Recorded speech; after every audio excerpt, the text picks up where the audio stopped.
Hello. Hi, everybody. And welcome to the shit show. Welcome back. Episode 2. Yeah, we're doing it. It's a thing. I like it. Okay, so if you missed episode 1, well, shame on you. Just go back and watch that. It was a gooder. Yeah, it was a gooder. That's a great one. So if you missed it, let's just quickly recap what this shit show is all about. Yeah. So this shit show is all about us talking to you about the things that we struggle with, that we hear you struggle with, and giving you tips and tricks that are supported by science, but also supported by all of our work with you. Yeah, real life stuff. And I think even our lives, like we most definitely our lives. Teach nutrition and we might teach workouts, and yeah, we are not perfect. So I send Sasha a lot of SOSs. And so what works for us and for clients, and we would love to hear from you. So also, we have to practice this out on ourselves too before we give it to people. We do. We are like lab rats. So we are happy to be here. And I think the message is that knowing what to do and doing it are really different. So that's the goal here, right? We give you a lot of science in all sorts of other places, but we want to make it real life and practical, and also that you're not alone. Yeah. Sometimes it's really hard to do the right thing. It sure is. And we are right there with you. Totally. So episode 1, like I said, if you missed it, you can go back and take a look at it. I'm not even going to tell you what it was about. So pique your curiosity.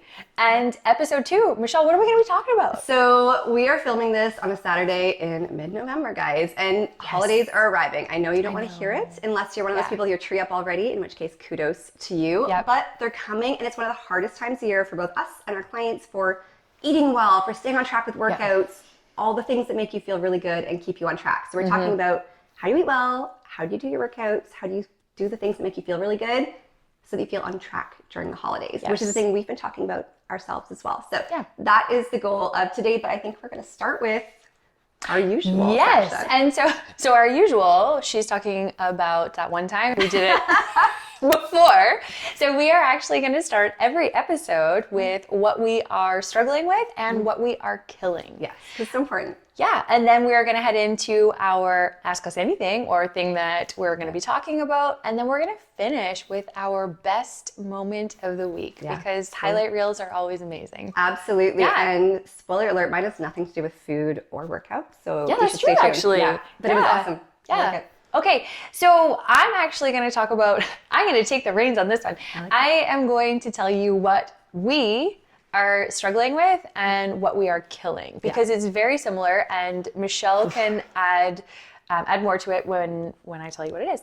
So we are both struggling with, and I'm going to say it this way, thinking that we are amazing, which we are. A lot of hubris going on, guys. Yes, but thinking that we are really capable of getting a lot done in a short amount of time, and just not accounting for how much time things actually take and how much energy is required of the tasks that we are scheduling in as well. So looking at the weeks and going, oh, okay, I see that I have to do these things in the morning. I have an hour chunk here, and then I have these things in the afternoon. So I'm going to put this very big brain task that's going to require a lot of energy here. And for sure, I will just be able to pound that out, get it done, and then boom, Bob's your uncle. We're good. And it does not happen like that. Yeah. And so it's not working for either of us, in case you're wondering. Yeah. And we keep doing it again and again. So that's what we're struggling with. Yeah. And so what we decided to do, this was actually Michelle's bright idea, brilliant, was we actually set up a weekly accountability meeting. So same time, every week, can't miss it. And that is actually the thing that we are killing right now. So we have 3 weeks of it. And every week we check in, we have a timer set, and we have 3 priorities for the week. And we actually go, how did you do on these 3 things? I ask her, she asked me, and we recap. And then we also say like, hey, this didn't work out, and it didn't work out because of this. No shame in the game. Yeah. So next week, these are some things that we're going to do moving forward. So we're coaching each other through it. Yes. And I think it's really important, because especially if you are in like a leadership position, or like parents, or like us, like you coach other people, so often we think we can just kind of nail everything on our own. And honestly, all the research supports that having someone for accountability, whether it's a coach or like a really good friend, someone who's honest and kind, supports real change. Like we do need that. And so don't look at needing that as a downside, because we really struggle with that part, and it kicks us in the butt when we don't do it. So, and I will say too, outside of like the struggle and killing part of it, that sounded really weird in a sentence together, but outside of that, it's dark for a Saturday morning, Sasha. Dark. But the one thing that I'm finding, and I think that you're finding with that as well, by sitting with Michelle during that time and going, I am looking at my schedule and I'm looking at it in terms of time and energy and going, yes, I have the capacity to do these 3 tasks and these are going to be my priorities. Those stay what I would call TOMA, like top of mind awareness. Oh. So when I so when I'm going through my week, I'm actually going, if I find myself with a free moment or free time and I do have the energy to be able to do something, I actually go, what should I do? And before I would pick like low hanging fruit and just kind of attack those things. Whereas now I'm like, ooh, could I do something that will move towards one of those 3 things? And so I'm actually finding it that's a side effect of it. That's very helpful. It stays engaged a little bit. And it's funny because I talk about with my clients all the time, like how do you stay engaged with the things you're supposed to be working on when life hits you? But I think, it's been useful for me in the same way. And I think part of it is that, when I get overwhelmed because I've taken on these big projects or I'm trying to work out this many days a week, my instinct is to avoid doing those things and then busy myself with filling my time on small things that make less of an impact, right? And I think you've probably done that. Like, instead of doing your workout because it feels really big and you've planned for an hour and a half, you're like, what if I just like organize drawer or like because it's an make instant lunches or something, like feel-good hit. Yeah, it's totally. An instant feel-good hit, but it actually doesn't give me a long-term feel-good hit. It's like, it makes me feel a lot worse later. Yeah, and sometimes I feel worse while I'm doing it, which is the really fun thing. Is I'll stress about not doing it while I'm doing something else, but the moving myself to do it can be really hard, which is so frustrating. So if you struggle with those things, you are not alone. We all do to different degrees. Big one.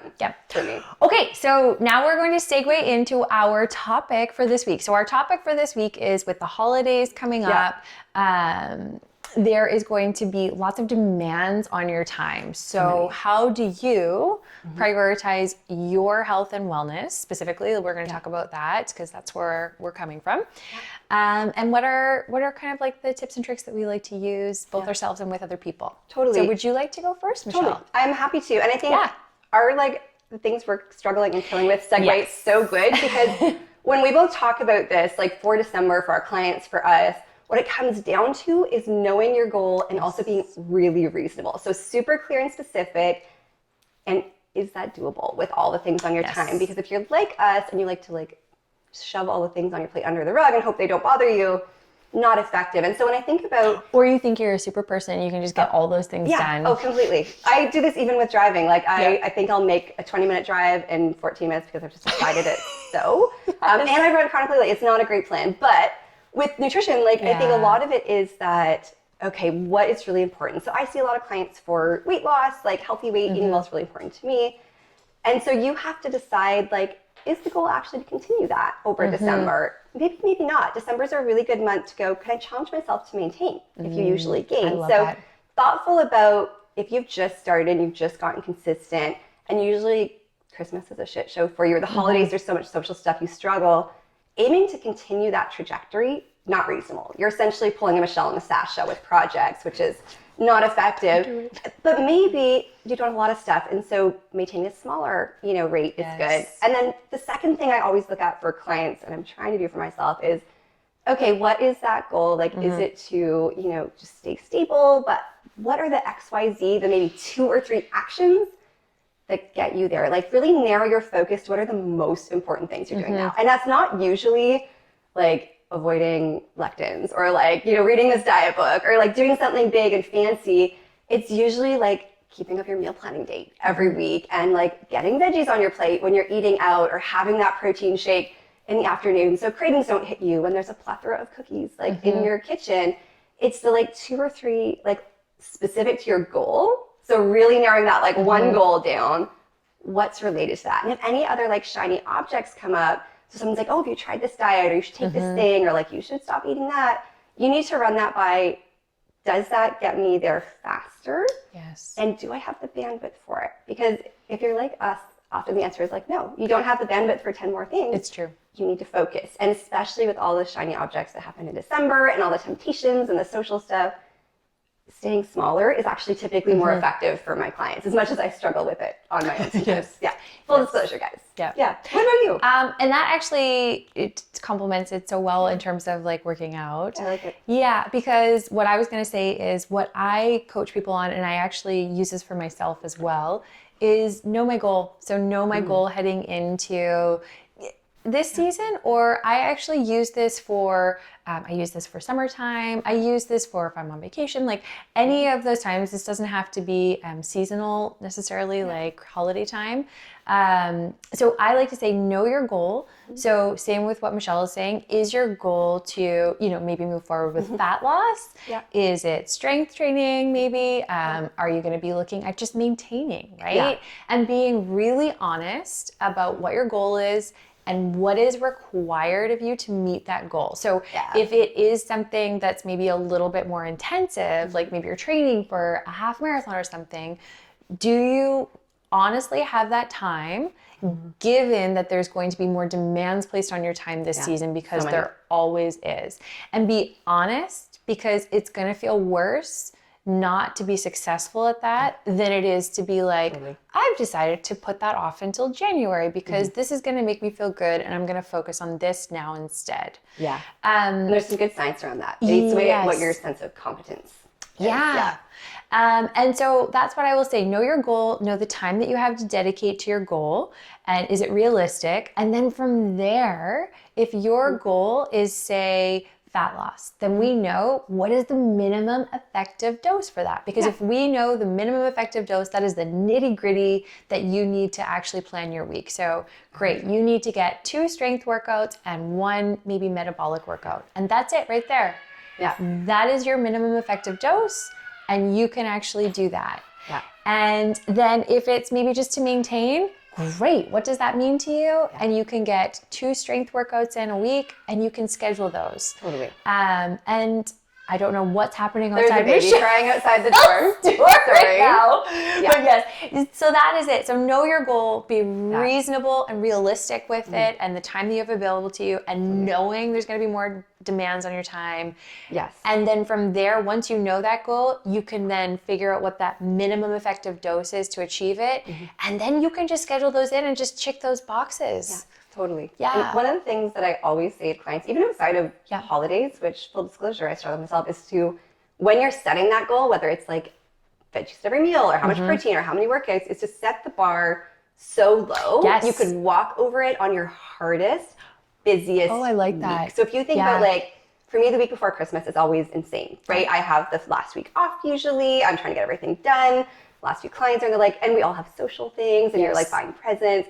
And so if you think about the hardest week in December, what would be the workouts you can get in? Like, what's reasonable? And like, what food things are practical? Like, maybe if you usually do two treats a week, that might not be the goal in December, right? But I want you to have a clear structure that you can nail on that week. Because if you do better, you get more workouts in, you eat well, awesome, bonus. But maintaining that sense of competence is what we see in the research and just in people, right? And I've experienced that when I set the bar too high. It's really defeating, like week after week. And then you settle into that avoidance, like overwhelmed spot. So I would love you guys to think about what that hardest week in December is and set your goals based on that, which is probably a good exercise for myself today. And I think the last thing I'm going to say too is, because I think sometimes we think that we need to kind of go all in on this stuff. And just as like a side note on that, and you think that maybe if you're not going like top end effort here, so if I'm not doing all the workouts, like if I'm just focusing on minimum effective dose, like what's the point?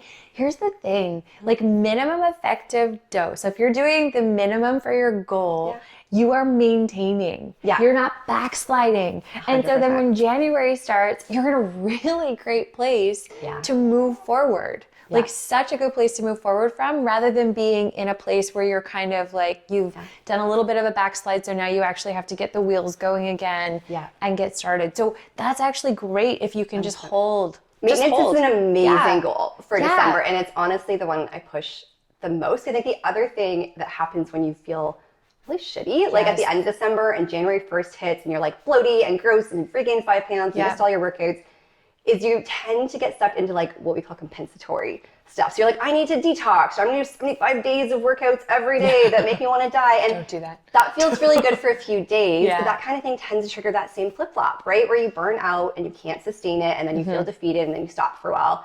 And then you feel like you have to do that again. And so the goal with December is to be able to feel steady enough. When January hits, you just go back to doing what you normally do. Yeah. That's always the goal. And if you need help with that, for sure, find a trainer, find a dietitian, like get some support, but you don't want to have to feel that like, oh my God, I've got to fix this. That's not great for long-term success. All the research supports it. Yeah. Okay, so that was us wrapping it up. So our topic, so some tips to help you kind of navigate through holiday season in terms of health and wellness. And we are going to finish best moment of the week. What was it for you, Michelle? I went axe throwing last night. Yes. And I nailed my first throw. It like landed like on the rings. It like went right in and stuck there. It felt so good. I did not nail all of the following ones, but honestly, it was so much fun, and I love trying a new thing, and I don't think I make enough time for stuff like that. Like it was just it was so cut filling. So it's amazing. What about you? Okay, so mine actually is a workout thing. Obviously. So I actually went to metabolic conditioning class this morning with a friend of mine, and it was both horrible, but I wouldn't have wanted to have been in that horrible place with anyone else. She was amazing, and it was so much fun. I know this friend. She is amazing. Yeah. Yes. And it was nice. It was a treat because normally I'm teaching, and so I actually just got to be a class participant and drop all the F-bombs I wanted. Yeah, which is allowed at their gym, and it's one of the primary reasons I go there. No, I mean, your great coaching also is obviously primary, but... Okay, so we are going to wrap up episode 2 of the Shit Show. We are going to say, if you have anything that you would like us to kind of riff on for episode 3, 4, 5, whatever, season 2, who knows, you can for sure let us know. You can leave it in the comments here. You can shoot us a DM. Like, doesn't find us on matter. Instagram. So I'm Michelle, Westcoast Nutrition. And I am Sasha, co-owner of True North Strength and Fitness. Yeah, totally. So you can find us anywhere. We'll drop all of those links in the show notes here. But we'd love to hear what you're struggling with, what questions you have, what you've been hearing about. It really makes us happy to be able to break it down for you. Yeah. Until next time. See you later. Bye, guys.